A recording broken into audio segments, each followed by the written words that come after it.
आज एक क्वेश्चन करेंगे जिसपे हम लोग सीखेंगे कि प्रति न्यूक्लियन बंधन ऊर्जा कैसे ज्ञात करते हैं परमाणु के लिए, और किसी परमाणु के अस्थायित्व की पूरी जानकारी हमको प्रति न्यूक्लियन बंधन ऊर्जा से ही मिलती है। यहाँ पे एक क्वेश्चन है कि एक ऑक्सीजन का परमाणु है जिसका परमाणु द्रव्यमान 16 mu दिया हुआ है। इसके लिए इलेक्ट्रॉन का भी द्रव्यमान दिया है, प्रोटॉन का भी दिया है, न्यूट्रॉन का भी दिया है, और एक mu में कितनी एनर्जी होती है वो भी दिया हुआ है। कभी भी बोर्ड एग्जाम में क्वेश्चन आएगा तो आपको ये आंकड़े याद नहीं करने, ये आंकड़े आपको बोर्ड एग्जाम में पेपर में लिख के देगा, ठीक है। या तो एकदम लास्ट वाले पेज पे लिख देता है, प्रमुख नियतांक वहाँ लिखा रहेगा, उसमें से आप लिख सकते हो, या प्रश्न के साथ ही ये आंकड़े आपको दे देगा। बस आपको ये समझना है कि इसमें प्रति न्यूक्लियन बंधन ऊर्जा का क्या मतलब होता है, ठीक है। न्यूक्लियन क्या चीज़ होती है ये आपको पहले ही बता चुके हैं हम। न्यूक्लियन का मतलब होता है किसी परमाणु के नाभिक में उपस्थित कुल कणों की संख्या। अब कुल कणों में न्यूट्रॉन और प्रोटॉन दो ही कण आते हैं जो अस्थायित्व में है। तो अगर हम ऑक्सीजन का ये परमाणु लेते हैं तो इस ऑक्सीजन के परमाणु में कितने इलेक्ट्रॉन दिख रहे हैं? इलेक्ट्रॉन भी 8 हैं, प्रोटॉन भी 8 हैं, और सौभाग्य से इसमें न्यूट्रॉन भी क्या है, 8 ही है, क्योंकि 16 में से 8 घटाओगे तो 8 ही आएगा। और जो 16 और 8 का अंतर है ये नंबर ऑफ न्यूट्रॉन्स होता है। तो न्यूट्रॉनों की संख्या भी कितनी आ जाएगी यहाँ से, 8। हम आपको पहले बता चुके हैं कि किसी नाभिक के द्रव्यमान में क्षति होती है, यानी हानि होती है। ये ऑब्जर्व किया था आइंस्टीन ने। और ये क्षति होती कैसे है? ये क्षति ऊर्जा के रूप में होती है। जो नाभिक से अल्फा बीटा गामा या फोटॉन्स निकलते रहते हैं वही होता है क्षति। पहले तो इस परमाणु का द्रव्यमान दिया हुआ है, वो मुझे मालूम है 16 AMU। हम इसके अलग अलग न्यूक्लियनों के लिए ऊर्जा ज्ञात करें तो इलेक्ट्रॉन का दिया है सिर्फ आपको कंफ्यूज करने के लिए। नाभिक में तो सिर्फ यही होते हैं ना, इसलिए न्यूक्लियन पे केवल हमें कैलकुलेशन करना है। तो यहाँ पर देखो नाभिक में प्रोटॉन कितने हैं, 8 प्रोटॉन। तो 8 प्रोटॉनों का द्रव्यमान कितना होगा? 8 प्रोटॉनों का द्रव्यमान, एक प्रोटॉन का द्रव्यमान दिया हुआ है, इसमें 8 का गुणा कर लेंगे तो हमको 8 प्रोटॉनों का द्रव्यमान प्राप्त हो जाएगा। AMU या U लिखते हैं, दोनों सही है। 8 का गुणा करेंगे 8 त्रिक 24, 8 नवा 72, टोटल कितना आ रहा है 8.060744 AMU। ये आ गया 8 प्रोटॉन का। और नाभिक में कितने न्यूट्रॉन हैं? 8 न्यूट्रॉन। तो 8 न्यूट्रॉनों का भी द्रव्यमान होना चाहिए।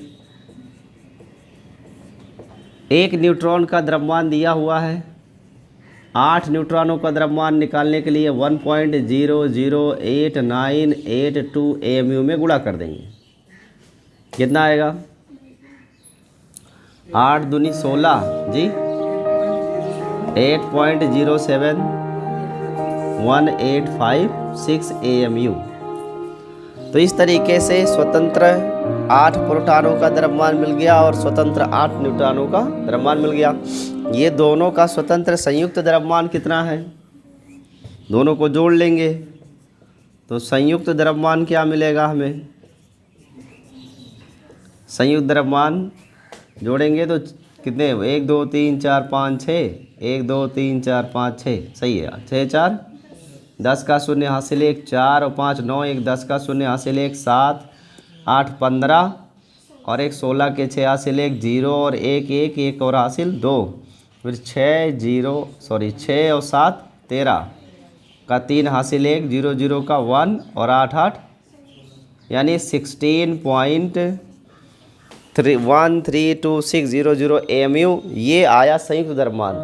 यानी न्यूट्रॉन और प्रोटॉन अगर संयुक्त रूप से अलग अलग हैं तो इनका टोटल द्रव्यमान इतना आता है। लेकिन जब यही न्यूट्रॉन और प्रोटॉन एक छोटे से लघु क्षेत्र यानी नाभिक में इकट्ठा हो जाते हैं तब इनका द्रव्यमान कितना दिख रहा है? अकॉर्डिंग टू क्वेश्चन, प्रश्न क्या कहा है? नाभिक का परमाणु द्रव्यमान दिया हुआ है, तो कितना दिया हुआ है? 16, यानी 0 0 0 0 0 0 ये दिया हुआ है। तो देखो ये संयुक्त द्रव्यमान है जिसमें न्यूट्रॉन और प्रोटॉनों का द्रव्यमान शामिल है। जबकि यह हमें नाभिक का द्रव्यमान दिया गया है। हम इस संयुक्त द्रव्यमान में से नाभिक के द्रव्यमान को घटा देंगे, तब आपको प्राप्त होगा कि कितनी द्रव्यमान में क्षति हुई है। इसको घटाने के लिए सिंपल सा लॉजिक है, 0 0 रहेगा, 0 0 रहेगा, 6 6 रहेगा, 2 2 रहेगा, 3 3 रहेगा। गलत बात भाई, 0 0 0, एक 0 और बढ़ा लो तो कितना आएगा ये 1 1 3 2 एंड इधर आ जाएगा 0। कुल मिलाकर जो द्रव्यमान क्षति है वो हमें प्राप्त होती है 0.1326 AMU। ये तो द्रव्यमान क्षति है, यानी इतना द्रव्यमान नष्ट होगा, और जो द्रव्यमान नष्ट होगा आइंस्टीन के अनुसार वो किस में परिवर्तित होगा? ऊर्जा में। और जो ऊर्जा यहाँ पे है उसी ऊर्जा से न्यूट्रॉन प्रोटॉन नाभिक में क्या है, खींचकर बंधे हुए हैं। तो ये ऊर्जा हम कैलकुलेट करते हैं कितनी आएगी। तो कुल ऊर्जा यानी द्रव्यमान क्षति के कारण ऊर्जा, द्रव्यमान क्षति के कारण ऊर्जा कितनी प्राप्त होगी? E बराबर डेल्टा एम इंटू सी स्क्वायर। या तो इसका उपयोग करो या सीधा सीधा रिजल्ट 1 AMU बराबर कितनी एनर्जी होती है? 931 मिलियन इलेक्ट्रॉन वोल्ट। इसलिए द्रव्यमान क्षति के साथ उत्पन्न ऊर्जा का मान लिखने के लिए डायरेक्ट इसमें गुणा कर लेंगे। 0.1326 इंटू 931 मिलियन इलेक्ट्रॉन वोल्ट। इसका वैल्यू कितना आ रहा है? 127.544 मिलियन इलेक्ट्रॉन वोल्ट। इतनी ऊर्जा आएगी। इसको गुणा करोगे आप तो लगभग 127.544 मिलियन इलेक्ट्रॉन वोल्ट एनर्जी आएगी। तो ये जो टोटल द्रव्यमान में हानि हुई है उस कुल द्रव्यमान हानि के कारण इतनी ऊर्जा उत्पन्न होती है। ठीक है, कितना? 123 आ रहा है, 123.4506। ठीक है, तो ये हमको टोटल द्रव्यमान में जितना हानि हुआ है उस द्रव्यमान में हानि के कारण हमको ऊर्जा मिल रही है। लेकिन पूछा क्या गया? प्रति न्यूक्लियन बंधन ऊर्जा। तो ये तो कुल बंधन ऊर्जा है, ये कुल बंधन ऊर्जा है, क्योंकि इतनी ऊर्जा से न्यूट्रॉन और प्रोटॉन नाभिक के अंदर क्या है? बंधे हुए हैं। यही एक्स्ट्रा एनर्जी है जो इन कणों को आपस में बांध के रखता है उस छोटे से क्षेत्र में। प्रति न्यूक्लियन बंधन ऊर्जा क्या चीज़ है? प्रति न्यूक्लियन बंधन ऊर्जा। इसमें कितने न्यूक्लियन बनते हैं जी? इसमें टोटल न्यूक्लियनों की संख्या कितनी है? 16 है, और ये पूछा है प्रति न्यूक्लियन। तो हमें कुल ऊर्जा मालूम है, प्रति न्यूक्लियन निकालने के लिए इसमें 16 से भाग कर देंगे तो हो जाएगा E/16 123.4506। बड़ा अच्छा लिखा हुआ है, 1 2 3 4 5 6 है नहीं, 1 2 3 4 5 क्रम से बटा 16, 0 माने कुछ नहीं। कितना आ रहा है? 7.7156 मिलियन इलेक्ट्रॉन वोल्ट। यही है बंधन ऊर्जा। एक बात और ध्यान में रखिएगा, जो पेयर प्रोडक्शन बताया गया था युग्म उत्पादन, उसमें आपको 2 गामा फोटॉन जब टकराते हैं तो एक इलेक्ट्रॉन और एक पॉजिट्रॉन बनता है ना। अगर आपसे पूछा जाए कि इलेक्ट्रॉन की वेलोसिटी यानी गतिज ऊर्जा ज़्यादा होगी कि पॉजिट्रॉन की, क्या आंसर करेंगे? इलेक्ट्रॉन की? नहीं, गलत बात, पॉजिट्रॉन।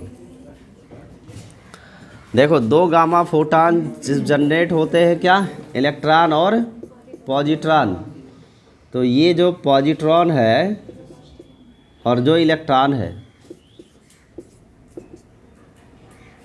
इसको इलेक्ट्रॉन ही लिखा जाए, ये नेगेटिवली चार्ज पार्टिकल है ना, इसीलिए ये धनावेशित नाभिक से क्या होगा? आकर्षित होगा और इसकी गतिज ऊर्जा कम हो जाएगी। जबकि ये जो पॉजिटिव चार्ज पार्टिकल है, यानी धनावेशित कण है, ये नाभिक के धनावेश से प्रतिकर्षित होगा, इसलिए इसकी गतिज ऊर्जा बढ़ जाएगी। तो अगर कभी भी पूछा गया कि उत्पन्न हुए इलेक्ट्रॉन और पॉजिट्रॉन में से किसकी गतिज ऊर्जा ज़्यादा होगी, तो आप उत्तर करेंगे किसका? पॉजिट्रॉन का, क्योंकि वो धनावेशित है इसलिए ज़्यादा प्रतिकर्षण अनुभव करता है। एक तो ये आंसर हो गया। दूसरा ये है कि जब गामा फोटॉन नष्ट होते हैं तो उसकी जगह इलेक्ट्रॉन पॉजिट्रॉन बनता है। क्या इलेक्ट्रॉन और पॉजिट्रॉन में समान ऊर्जा होती है? तो इसका उत्तर होगा नहीं, समान ऊर्जा नहीं होती। एक की ऊर्जा थोड़ी ज़्यादा और एक की कम, लेकिन संयुक्त ऊर्जा हमेशा क्या होगी? संरक्षित। जितना टक्कर से पहले उतना टक्कर के बाद होता है। तो ये आप नोट कर लीजिए, इस तरीके से बंधन ऊर्जा निकालते हैं। हाँ, इसमें एक लाइन और बता देता हूँ आपको। ये जो बंधन ऊर्जा है इसका उपयोग क्या है? प्रति न्यूक्लियन बंधन ऊर्जा का उपयोग क्या है? तो ये नाभिक के अस्थायित्व का भविष्यवाणी करने में बहुत काम आता है। अगर प्रति न्यूक्लियन बंधन ऊर्जा का मान ज़्यादा होगा, प्रति न्यूक्लियन बंधन ऊर्जा का मान ज़्यादा होगा तो वह नाभिक उतना ही अधिक क्या होगा? अस्थायी होगा। ठीक है। तो ज़्यादातर जो परमाणु क्रमांक 20 से 50 के बीच में आते हैं वो अधिक अस्थायी नाभिक होते हैं, जबकि 20 से कम परमाणु क्रमांक वाले नाभिकों का अस्थायित्व बहुत कम होता है। ठीक है, क्योंकि इनकी प्रति न्यूक्लियन बंधन ऊर्जा कम होती है। तो बंधन ऊर्जा नाभिक के अस्थायित्व का वर्णन करता है, इसे नोट कर लीजिए। चैनल को ज़रूर सब्सक्राइब करिए।